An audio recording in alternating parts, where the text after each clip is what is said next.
Hello students. Work organisation management subject में आज का टॉपिक है PWD procedure of initiating the works, administrative approval, technical sanction and budget provision. तो आज के टॉपिक में आपको पढ़ना है कि पीडब्ल्यूडी में जितने भी कार्य किए जाते हैं उनकी शुरुआत किस तरह से होती है। अगर कोई भी कार्य, कोई भी चीज़ का निर्माण हो रहा है पीडब्ल्यूडी द्वारा, तो उस कार्य को करने के लिए क्या क्या चीज़ें आवश्यक होती हैं या क्या क्या प्रक्रिया से आपको गुजरना पड़ता है। तो इसके बारे में आगे बढ़ते हैं। सबसे पहले तो कि पीडब्ल्यूडी के द्वारा किस किस प्रकार के कार्य किए जाते हैं। ठीक है, तो पीडब्ल्यूडी द्वारा कुछ मूल कार्य किए जाते हैं। मूल कार्य से आप समझ सकते हैं कि तो मूल कार्य वह कार्य होते हैं जो कि पूर्णतः नए होते हैं, जैसे कि भवन का निर्माण या पुल या नहर का निर्माण, है ना। तो मूल कार्य की श्रेणी में वह कार्य भी आते हैं जिनको नया नया प्राप्त किया गया हो तथा उनको आवश्यकता के अनुसार उपयोगी बनाने के लिए उनमें नवीन कमरों, बरामदों, गैरेज आदि का निर्माण करना हो। तो पुराने कार्य की ऐसी मरम्मत भी मूल कार्य में ही मानी जाती है, जिसके करने से उस संरचना के मूल्य तथा उपयोगिता में वृद्धि हो। जैसे पुराने भवनों का फर्श का प्लास्टर अथवा छतों को दोबारा बनाना, इस प्रकार के कार्य। इसके बाद आता है एनुअल रिपेयर वर्क, वार्षिक मरम्मत कार्य। तो ऐसे समस्त कार्य जो मूल कार्यों को उपयोगी तथा लाभकारी बनाए रखने के लिए समय समय पर किए जाते हैं, जैसे कि पुताई, रंगाई, छतों तथा बरसाती नाले आदि की सफाई। ये काम प्रतिवर्ष अथवा निर्धारित समय, जैसे वर्षा के पूर्व अथवा वर्षा के उपरांत, निश्चित कार्यक्रम अथवा आवश्यकता के अनुसार प्रतिवर्ष किए जाते हैं। तो यह जितने भी कार्य हैं वह वार्षिक मरम्मत कार्य कहलाते हैं। इसके बाद आता है स्पेशल रिपेयर वर्क्स या फिर विशेष मरम्मत कार्य। विशेष परिस्थितियों के अनुसार विशेष मरम्मत कार्य भी कभी भी किए जा सकते हैं।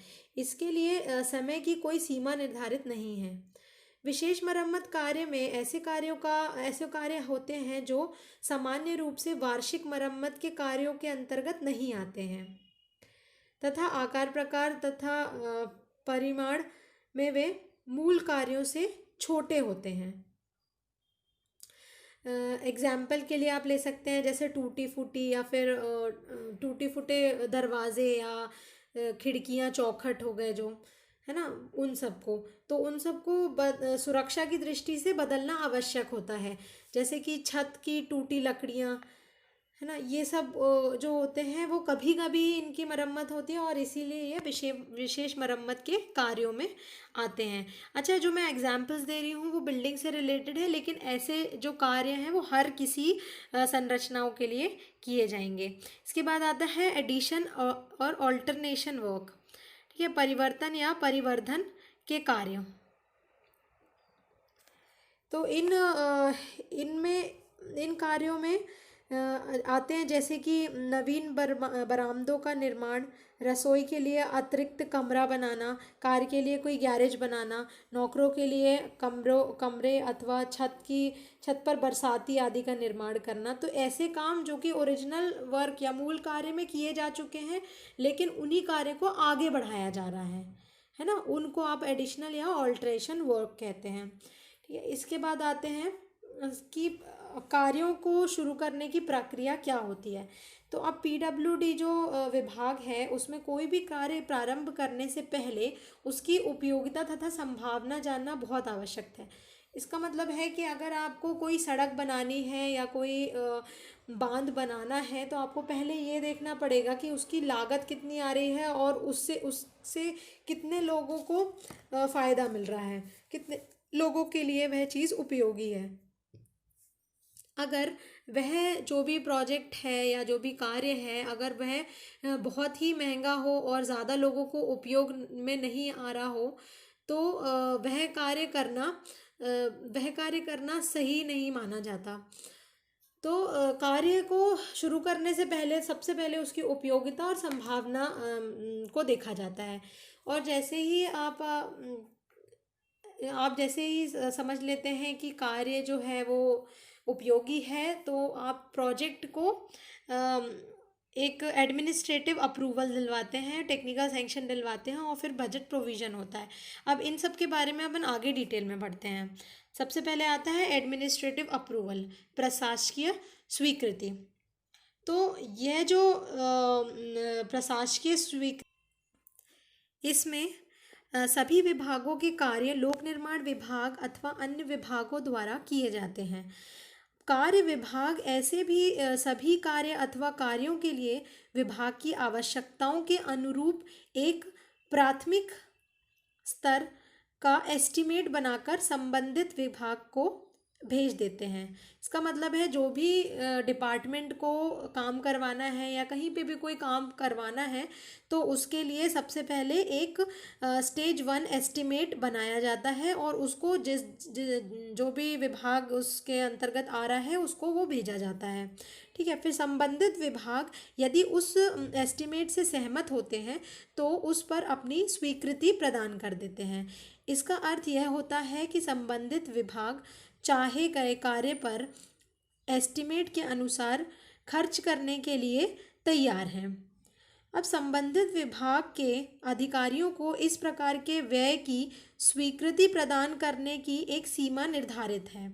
यदि उस कार्य की राशि उस अधिकारी के अधिकार क्षेत्र से बाहर होती है तो ऐसे प्राक्कलन स्वीकृति हेतु शासन की ओर भेजा जाता है, जहां से स्वीकृति प्राप्त होने पर निर्धारित धनराशि कार्य विभाग को सौंप दी जाती है। अतः किसी कार्य हेतु संबंधित विभाग द्वारा कार्य पर व्यय हेतु जो स्वीकृति प्रदान की जाती है उसे प्रशासकीय स्वीकृति कहते हैं। अब उदाहरण के लिए अपन मान लेते हैं कि एक किसी शिक्षा विभाग द्वारा किसी स्थान पर एक स्कूल का भवन या उसका निर्माण करना है ना। तो अब शिक्षा विभाग जो है वो लोक निर्माण विभाग को सूचित करता है कि हमें एक शाला भवन की आवश्यकता है। तो उस शाला भवन में कितने कक्ष और कितनी सुविधाएं उनको आवश्यक हैं, ये शिक्षा विभाग लोक निर्माण विभाग को बता देता है। इस पर लोक निर्माण विभाग क्या करता है कि एक स्थल चित्रण सहित, मतलब एक साइट प्लान सहित जो भी कार्य होने वाला है उसको एक फर्स्ट स्टेज एस्टीमेट बना के शिक्षा विभाग को भेजता है। अब शिक्षा विभाग का अधिकारी जो शिक्षा विभाग का अधिकारी है, यदि खुद वो एस्टीमेट को देख के और स्वीकृति दे सकता है तो वह उसको स्वीकृत कर देता है। नहीं तो अगर कुछ बजट अगर उसके ऊपर जा रहा होता है या फिर वो स्वीकृति देने के लिए सक्षम नहीं होता है तो फिर वह जो एस्टीमेट है उसे शासन के लिए आगे बढ़ा देता है। इस तरह कार्य के निर्माण हेतु जो खर्च के लिए जो भी स्वीकृति प्राप्त होती है उसे प्रशासकीय स्वीकृति कहते हैं। इसके बाद अब प्रशासकीय स्वीकृति में प्राप्त करने के लिए आपको ये इन दस्तावेजों की ज़रूरत पड़ती है। सबसे पहले है स्टेज 1 एस्टीमेट, है ना। तो अब इस एस्टीमेट में क्या होता है कि प्रशासकीय स्वीकृति प्राप्त करने के लिए मुख्य आधार होता है ये फर्स्ट एस्टीमेट, क्योंकि जो डिटेल्ड एस्टीमेट होता है या डिज़ाइनिंग होती है, ड्राइंग होती है, वो बहुत ही समय लेने वाला कार्य होता है। तो क्या होता है कि पहले ये देख लिया जाता है कि उस कार्य को स्वीकृति मिलने वाली है या नहीं मिलने वाली है। तो उसके लिए एक लमसम प्रोजेक्ट या एस्टीमेट बनाया जाता है जिसमें ऑलमोस्ट उसका सारा जितना भी उसमें खर्चा होने वाला है वो सभी ऐड कर दिया जाता है। ठीक है, वो एग्जैक्ट नहीं होगा, एकदम उतना ही नहीं होगा जितना लगने वाला है, लेकिन लगभग होगा, है ना। उससे ये पता चल जाता है कि जो प्रोजेक्ट या जो भी एस्टिमेट आपने बनाया है वो स्वीकृत होगा कि नहीं। ठीक है, तो अब दूसरा जैसे जैसे अच्छा इसका एग्जाम्पल ले लेते हैं कि जैसे सड़क निर्माण के कार्यों में सड़क की श्रेणी के अनुसार प्रति किलोमीटर, है ना, की दर से उसकी जो मूल लागत है उसका अनुमान लगाया जा सकता है। ठीक है, इसके और इस ये करने के लिए क्या होता है कि विभाग के द्वारा समय समय पर जो रेट हैं, जो दरें हैं, वो भी निर्धारित की जाती हैं। ठीक है, इसके बाद आती है फिजिबिलिटी रिपोर्ट या फिर संभावना प्रतिवेदन। अब किसी कार्य को करने से पूर्व यह सुनिश्चित करना आवश्यक होता है कि प्रस्तावित कार्य सफलतापूर्वक किया जा सकेगा कि नहीं, है ना। इसके लिए उसकी लागत तथा उससे प्राप्त होने वाले लाभों को की तुलना की जाती है ना। उसके बाद यदि कोई प्रस्ताव तकनीकी तथा आर्थिक दोनों पहलुओं से लाभकारी हो तभी उसे स्वीकार करना उचित रहता है। ठीक है, अब उदाहरण के लिए ले लेते हैं, जैसे अभी पहले भी मैंने आपको बताया कि एक सड़क का निर्माण किया जाना है, लेकिन जो सड़क है उससे बहुत ही कम लोगों को लाभ मिलने वाला है। तो ऐसा प्रोजेक्ट जिसमें बहुत ही कम लाभ होता है और जिसका कॉस्ट या जिसका व्यय जो है, खर्च जो है, वो बहुत ज़्यादा होता है, उस प्रोजेक्ट को करना उचित नहीं माना जाता है। ठीक है, तो अब नेक्स्ट आते हैं site plan and line plan of work. तो अब ये जो है वो क्या होता है कि प्रथम स्तरीय एस्टिमेट के साथ योजना का एक साइट प्लान और लाइन प्लान भी लगाया जाता है ना। उसमें क्या होता है कि स्थल जो जगह है वहाँ के आसपास के जगह पे जो भी निर्माण हो चुके हैं या होने वाले हैं, जैसे कि बिजली, पानी, टेलीफोन, सीवर आदि की जो लाइनें होती हैं, या फिर मतलब वहाँ पे अगर कोई नमूने के गड्ढे खुदे हुए हैं, है ना, तो इन सबको उस प्लान में रखा जाता है। और साथ ही प्रस्तावित निर्माण का एक रेखा चित्र मतलब लाइन प्लान भी लगाया जाता है उसमें। मतलब जो आपको निर्माण करना है उसका भी एक लाइन प्लान आप उसमें लगाते हैं। ठीक है, अब इसी के साथ ही सड़कों तथा पुल के निर्माण के लिए भी टोपो शीट का इस्तेमाल होता है, जिससे आप उसकी किसी भी जगह की ऊंचाई और गहराई या फिर किसी भी स्थान से जो निर्माण स्थल है उसकी दूरी आप नाप सकते हैं ना। तो टोपो शीट में ये सब भी दिखता है, तो इन सब को भी इनके डॉक्यूमेंटेशन में लगाया जाता है। चलिए, ये तो हो गया आपका पूरा एडमिनिस्ट्रेटिव अप्रूवल के बारे में। अब नेक्स्ट आते हैं टेक्निकल सैंक्शन में। तो जब कोई भी कार्य जिसको एडमिनिस्ट्रेटिव अप्रूवल मिल चुका है उसके बाद उसको टेक्निकल सैंक्शन के लिए भेजा जाता है ना। तो अब इस पे क्या होता है कि जो टेक्निकल डिपार्टमेंट होता है, तकनीकी विभाग होता है, उसके द्वारा जो भी चीज़ का निर्माण किया जाना है उसकी डिटेल्ड ड्राइंग और मैप और एस्टिमेट बनाया जाता है। ठीक है, अब क्या होता है कि परियोजना के लागत के अनुसार ये सभी जो भी डॉक्यूमेंट हैं वो सक्षम अधिकारी के समक्ष रखे जाते हैं और उस पे उसकी तकनीकी स्वीकृति ली जाती है ना। अब सक्षम अधिकारी इस बात की भी जांच करता है कि जो डिटेल डिज़ाइन आपको मिली है, जो कि मैप मिले हैं और जो एस्टिमेट मिला है, ये सब डिटेल रहेंगे इसमें।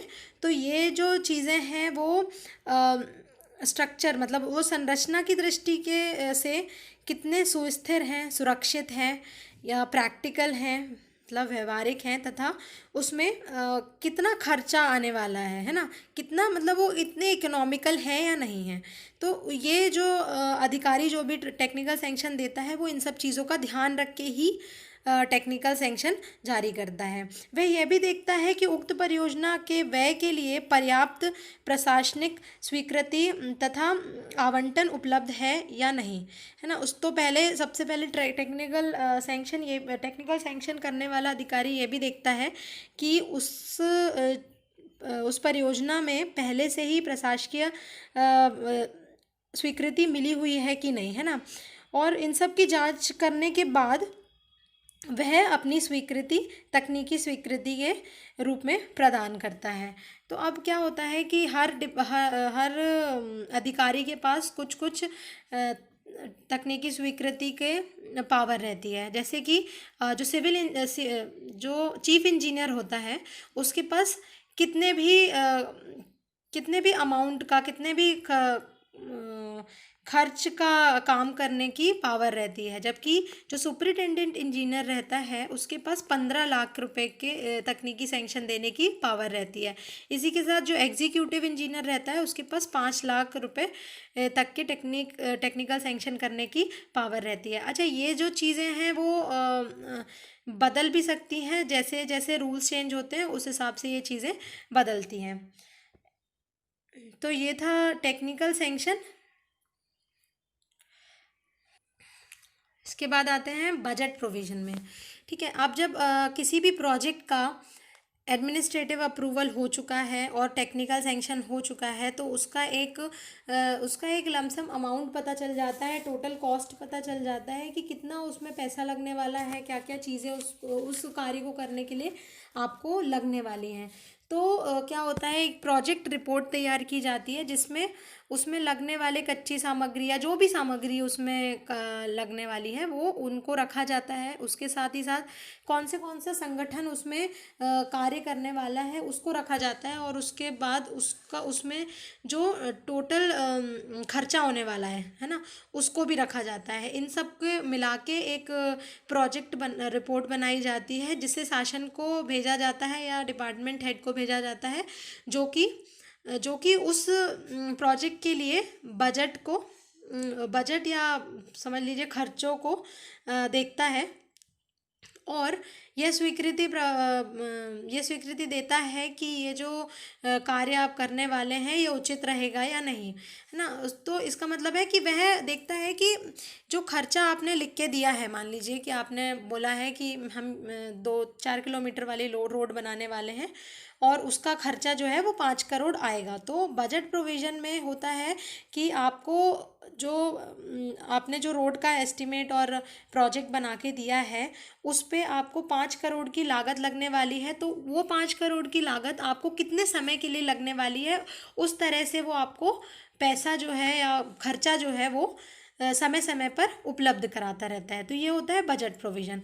अब क्या होता है कि सरकार ने 5 वर्षीय जो योजना बना रखी हैं या बजट प्लान बना रखा है, तो इसमें सरकार कुछ जो बजट है या कुछ जो खर्चा है वो पहले से ही डिपार्टमेंट्स को दे के रखती है, ताकि जब भी उनके पास कोई कार्य करने के लिए आए तो उनके पास वो खर्च करने